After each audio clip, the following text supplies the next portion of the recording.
Welcome back to Nick Lenz. This Comic Corner, Classic / Non-Classic. This episode number 1078 and double number 972.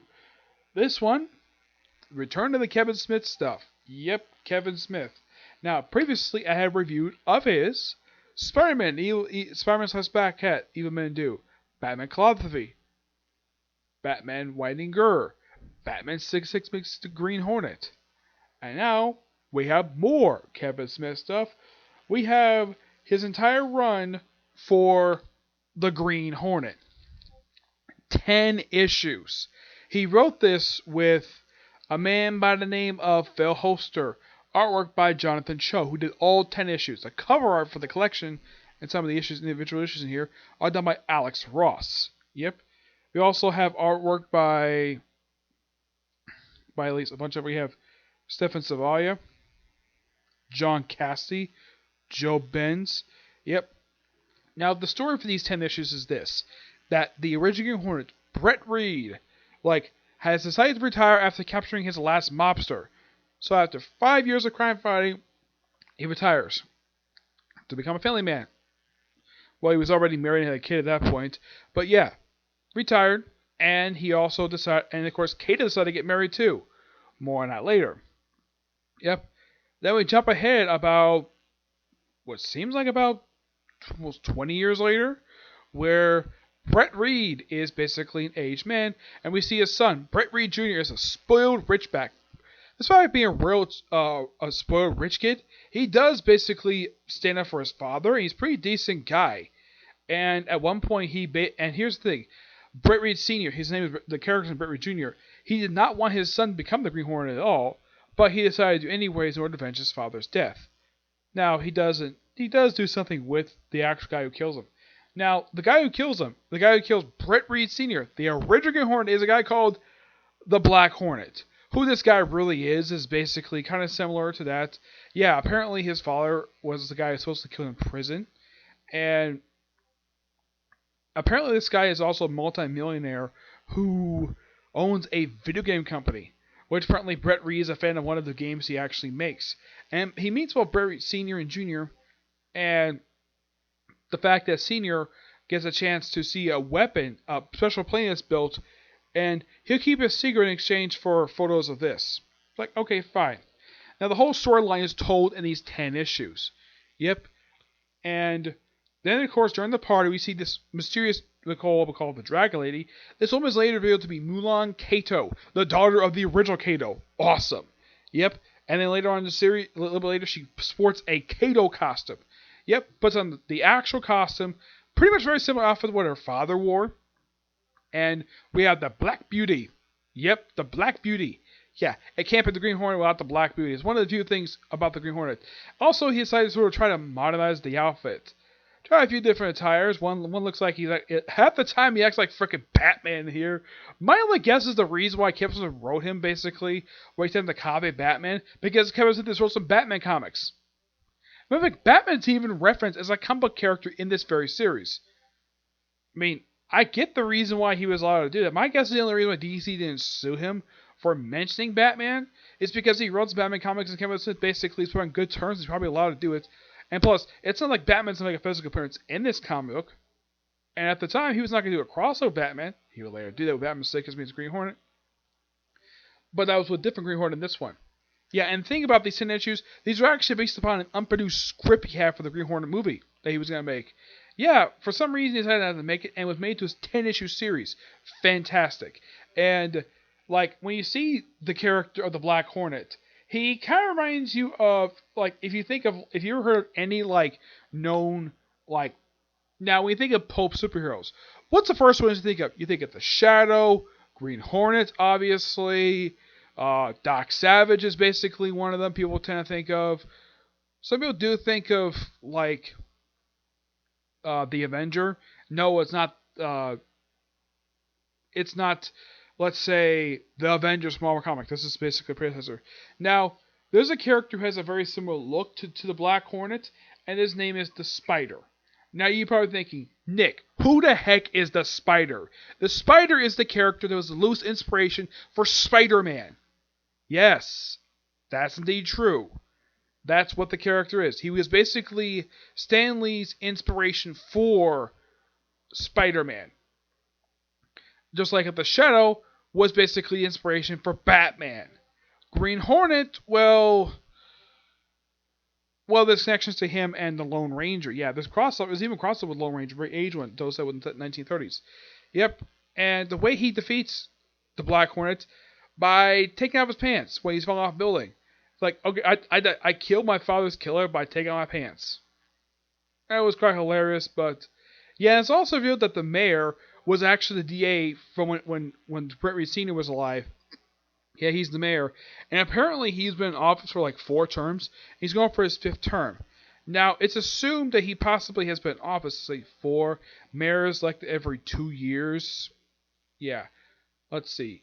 I'd say he's been in office for about 8 years, maybe. But it could be that it could be every 4 years. It's possible. If it's in 4 years, it means he's been in office for 16 years now. Yep. Now, he's kind of revealed to be somewhat involved with the main villain, but yeah, he forgets him at the very end because he had no choice in the matter to get involved with him. But yeah, this overall is a really good series. Also, there's frequent there's like chemistry between very good chemistry between Britt Reed Jr. and Mulan Kato. Like, Britt Reed Jr. is actually attracted to her. Like, it might be implied he might be in love with her, and throughout their sparring, it looked like they might going to do it, but it's very heavily implied that this Kato might be a lesbian. It's not revealed to the very last issue, but I don't know if it goes any place because I haven't read the rest of this run, because Kevin Smith let this run after just 10 issues. Yeah, it all came out in 2010. Yeah, then he left the book and handed off to basically Phil Holster for the rest of the series. Yeah, and became like this for a little while until they decided to relaunch the Green Hornet title with the original one.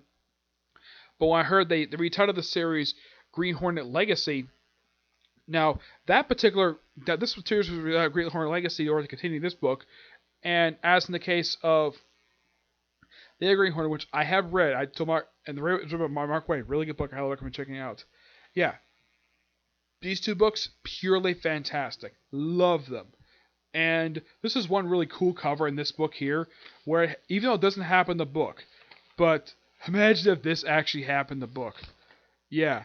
But someone thought this was a good idea for a freaking cover for the series. Yes. This was Alex Ross doing this. Where Brett Reed Jr. and Mulan Kato kissed. Yeah. This happened on the cover. Okay. Yeah, this happened to cover, but it never went anyplace. One really awesome moment in this series is the original Kato, like, telling us, hey, can I have my mask back briefly, please? She's like, sure. Puts the mask back on, beats the crap out of the old man, who's the father, the main villain of the storyline, and defeats him. Yep. So, at least the fact that you can tell that Kevin Smith basically, like, has a lot of respect for the Green Hornet, and at least Brett Reed Jr. is not ready to be a jerk. I mean, at the beginning he kind of is, but he kind of gets out of it. Now, some of the stuff you might see in here, it's similar to what you see in the 2011 Green Hornet film. A spoiled rich kid whose father is killed by a villain, and it's possibly that the DA is involved. It's a similar premise to the 2011 film, but this one's done a heck of a lot better, and it's the original Hornet killed, and here's the thing, the father is not the DA. Nope. The father is now also after basically Brett Reed Sr. died, Brett Reed Jr. took over the Sentinel. I don't think he initially planned to take over the Sentinel, but he decided to do it anyways, and he runs it really well. Despite the fact, and they also mentioned the fact this newspaper also has an online subscription, which is quite nice because a lot of papers basically going digital. Okay, that's perfectly good for Kevin Smith, basically to mention. Yep. Otherwise, though, really good. Love this. I give both books a 10 out of 10. Really good. Thoroughly enjoyable stuff when it comes to the Green Hornet. Yeah, I've never reviewed it. The only Green Hornet book I have reviewed is Batman 6 meets the Green Hornet. So, now thanks to reviewing these 2 trades, I have reviewed 6 trades that collect Kevin Smith's work. And the guy didn't do many comic books. Nope. I have his comic book. This is comic book that he did. He did it for Clerks, Chasing Dogma, basically probably a cross between Chasing Amy and Dogma. It's a couple movies he did. Sorry if I itch my nose, but my nose is itchy. He did also his first comic he did from. He only did like two comics, at least three comics from Marvel. First was Daredevil, Guardian Devil. Did with Joe Quesada. Yes, Joe Quesada, former editor-in-chief of Marvel. He basically did Green Arrow, which he did for about 15 issues. Which actually, of all the books he's written, it's by far the longest book he's actually done. Yeah, I would say probably second longest is probably Hit Girl in Hollywood, which actually was his longest comic book. It was actually his first book in 3 years. After he did this particular run, he moved over to the Bionic Man. Yes, the Bionic Man, aka Steve Austin, the $6 Million Man. The one who had a TV show back in the 70s. Yeah, he did that right after he did these 10 issues. Yeah. And I can't wait to review more stuff with Kevin Smith. I enjoy his work as a writer. Yeah. And I think his comedy works. Yep. Yeah. But some of the most recent he did with Hit Girl. He did an arc for Hit Girl, which is about 6 issues. That's the most recent comic he did. Yeah. And that came out just this year. That was the first comic he did in 3 years. The last comic he did was